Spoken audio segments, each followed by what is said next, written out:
Hi welcome to Kiran TV news. Pawan Kalyan ముఖ్యమంత్రి కానీయకుండా కాపు కుల సంఘాలు ప్రయత్నం చేస్తున్నాయా?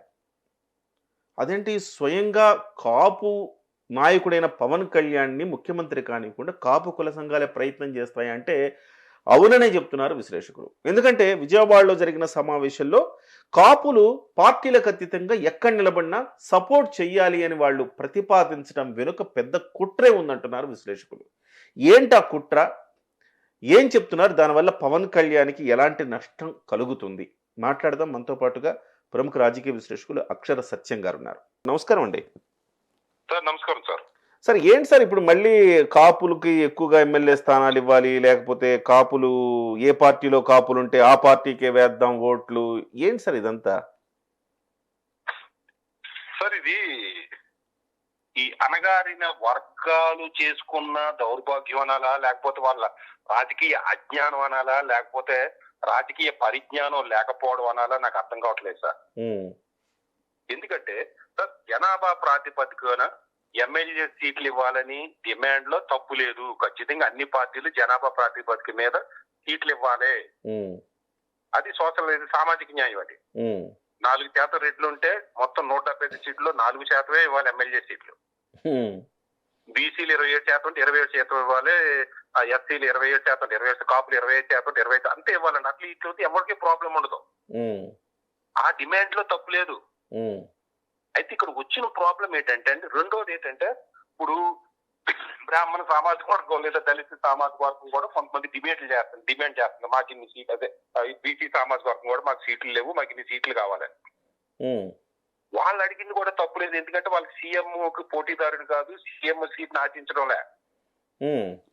దామాషా పద్ధతి ప్రకారం వాళ్ళ జనాభా నిష్పత్తి ప్రకారం మాకు అన్ని స్థానాలు కావాలని అడుగుతున్నారు, అంతే అడుగుతున్నారండి. అయితే ఇక్కడ అడిగింది తప్పు కాదు, కానీ దాని వెనకాలన్న కుట్రని, దాని వెనకాలన్న ఒక ఇది విష వలయాన్ని అర్థం చేసుకోవట్లేదు కుల సంఘాలు. తాతారాం గారు కావచ్చు, మంగబాబు గారు కావచ్చు, లేదా మరొక చందు జనార్దన్ గారు కావచ్చు, ఎవరైనా సరే వీళ్ళ ఎక్కిన ప్రసంగాలు ఎక్కడ కూడా జనసేన పార్టీ ఉనికిని ప్రస్తావించలే.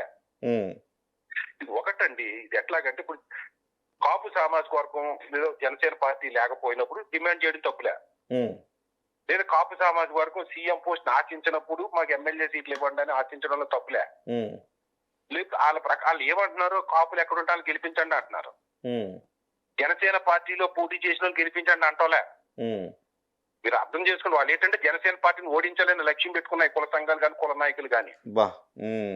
సపోజ్ ఒక కాన్స్టిట్యున్సీ తీసుకుందాం సార్. ఫర్ ఎగ్జాంపుల్ కాకినాడ తీసుకుందాం. కాకినాడ సిటీలో దూరపూడి చంద్రశేఖర్ రెడ్డి పోటీ చేత అక్కడ రెట్లు 1000 మంది కూడా ఉండరు. కాపులు అత్యధిక జనాభా, తర్వాత మత్స్యకారులు.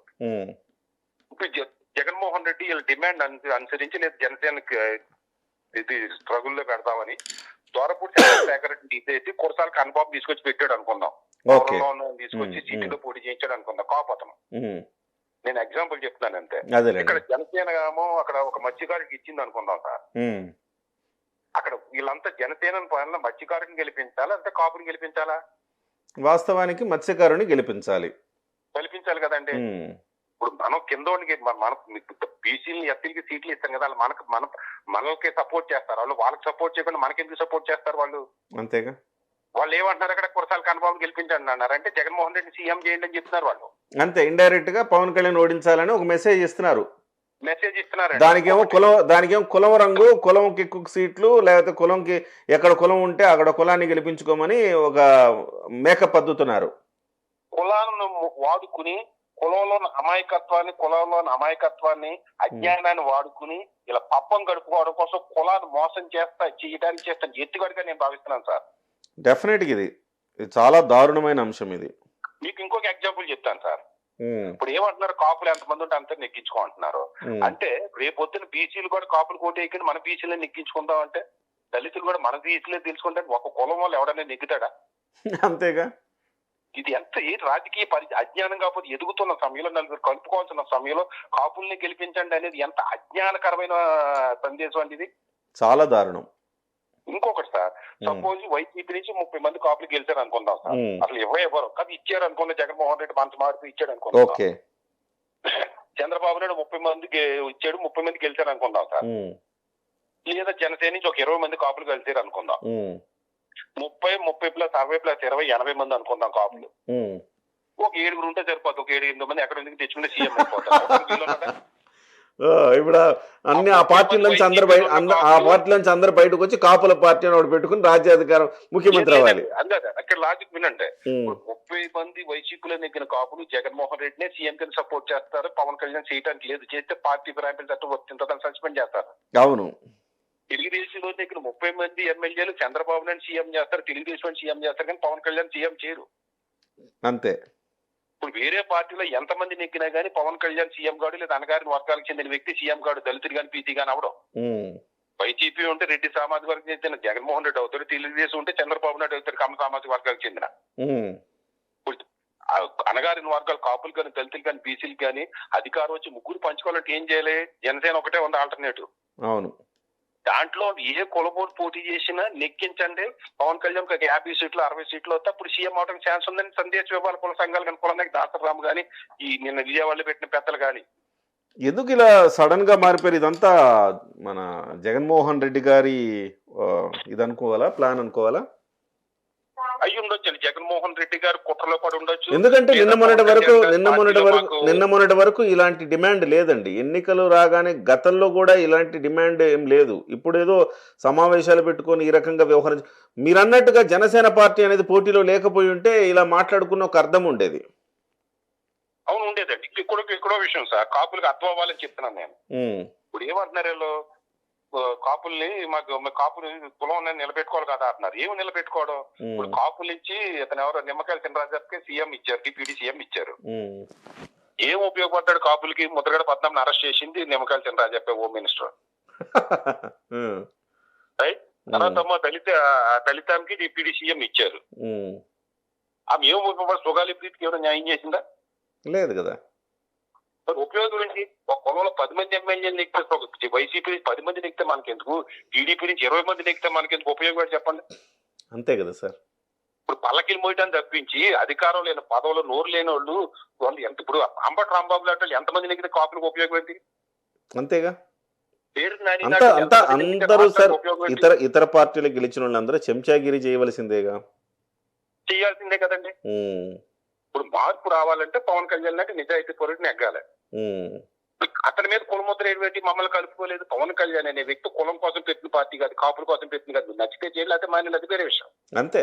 అదే వీళ్ళందరినీ పిలిచి ప్యాంపరింగ్ చేసి నా కులాల ఓట్లు కావాలని అడగలేదు ఆయన అనేది వాళ్ళ బాధ ఉండొచ్చు.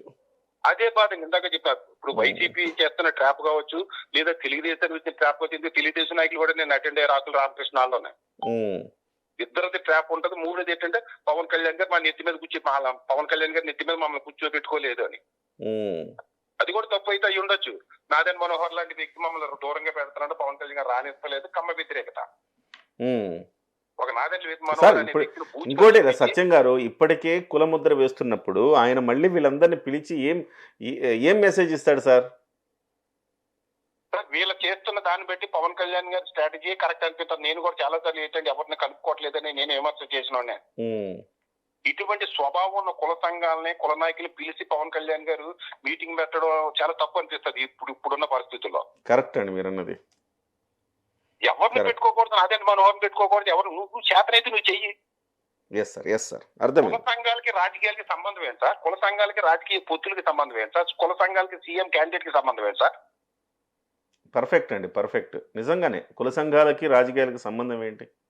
అసలు కుల సంఘాలు కాపు కుల సంఘాలే మాట్లాడితే నాకు ఇన్ని కావాలి. ఎలక్షన్ ముందు అది కూడా ఇది మిరియాల వెంకట్రావు ఉన్నప్పటి నుంచి ఇదే పరిస్థితి సార్. అనౌట్ చేయడం, ఏదో కార్పొరేషన్ సైలెంట్ అయిపోవడం, కులాన్ని నమ్మేసుకోవడమే, పార్టీలు కులాన్ని నమ్మేసుకోవడమే. కులాన్ని నమ్మేసుకొని వాళ్ళ స్వార్థపూరితమైన పనులు చేయించుకోవడం తప్ప ఎవడు కూడా ఏది కులానికి ఎవడు ఏది. ఈ నాట్ ఓన్లీ కాపు కులం సార్, ఏ కుల సంఘాలైనా కులానికి చేసేది ఏమీ లేదు. అవునండి.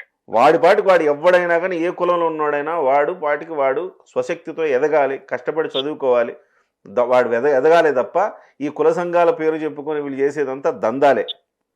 ఏ కుల సంఘం అయినా సార్, ఏ కులంలో కుల సంఘాల్లో కుల నాయకులు యాక్టివ్గా ఉన్నారో ఆ కులం సర్వ నాశనం అవుతుంది తప్ప కులానికి అధికారం రాదు సార్. కరెక్ట్ చెప్పారు మరి, కరెక్ట్ చెప్పారు. ఈ కుల సంఘాలు ఎన్ని ఎక్కువ అంత నాశనం. కుల సంఘం వల్ల కులానికి తమ్ముడు ఉపయోగం లేదు సార్. కుల సంఘం పెట్టినోడికి ₹4 సంపాదించుకోవడం తప్పింది లెటరేట్ దరిద్రం సార్. గత 4 దశాబ్దాలుగా ఈ వీళ్ళు కాపులు ఎదకపోవడానికి కూడా ఈ కుల సంఘాలే కారణం. ఖచ్చితంగానండి. ఇప్పుడు రాము గారు, చెద్దు జనార్దన్ గారు వీళ్ళంతా నాకు చాలా గౌరవం. అందులో ఐఏఎస్ రిటైర్డ్ ఐఏఎస్ ఐపీఎస్ కూడా ఉన్నారు. వీళ్ళంతా కూడా ఆ ట్రాప్ లో ఇప్పుడు వైసీపీ టీడీపీ ట్రాప్ లో ఎందుకు పడ్డారో అర్థం కావట్లేదు. జనసేన పార్టీని రికగ్నైజ్ చేయకుండా, జనసేన పార్టీలో పోటీ చేసిన గెలిపించండి అనకుండా, మన అణగారిన వర్గాలకి అధికారం రావాలని డిమాండ్ చేయకుండా, రెడ్డి సామాజిక వర్గం కానీ, కమ్మ సామాజిక వర్గం కానీ, తెలుగుదేశం కానీ, వైసీపీ కానీ, లేదు రెడ్డి రాజశేఖర రెడ్డి కుటుంబం కానీ, చంద్రబాబు నాయుడు కుటుంబం కానీ కాపులకి ఏ విధంగా అన్యాయం చేసి చెప్పకుండా, మా కులం పేరు మీద ఎమ్మెల్యేలకి ఇవ్వండి, మా కులం పేరు మీద కాపుల్ని గెలిపించండి అంటే ఇంత దుర్మార్గమైన కులముద్ర వేసేది ఎక్కడైనా ఉందా? లేదు సార్, దారుణం. కాపుల్ని నాశనం చేయడానికి కదా. డెఫినెట్ గా సార్ ఇప్పుడు సార్ నేను ఒక మాట చెప్తున్నా సత్యం గారు, సత్యం గారు నేను ఒక మాట చెప్తున్నా. గతంలో లాగా లేరు. గతంలో 50+ వాళ్ళు తప్ప ఆ తర్వాత ఇప్పుడున్న 50 లోపు జనరేషన్ అంతా కూడా వాస్తవాలు గ్రహిస్తున్నారు. ఈ కుల సంఘాలు ఎంత రెచ్చగొట్టినా ఎన్ని చేసినా వాస్తవాలు గ్రహిస్తున్నారు. ఖచ్చితంగా ఓ 10% అటు ఇటు ఉంటారండి, 10% 15% ఉంటారు. కానీ మెజారిటీ వర్గం ఖచ్చితంగా వాస్తవాలను గమనిస్తున్నారు. ఖచ్చితంగా ఈ ట్రాప్ లో పడే అవకాశం లేదని అయితే నేను అనుకుంటున్నాను సార్. ఇంతమందికి చైతన్యం వస్తుంది, ఇంతమందిలో నాలెడ్జ్ వస్తుంది. ఈ కుల సంఘాలకి, కుల నాయకులకు, కుల వృద్ధులకి ఎందుకు జ్ఞానం రావట్లేదు సార్? వాళ్ళ స్వార్థం సార్, అది వాళ్ళ స్వార్థం.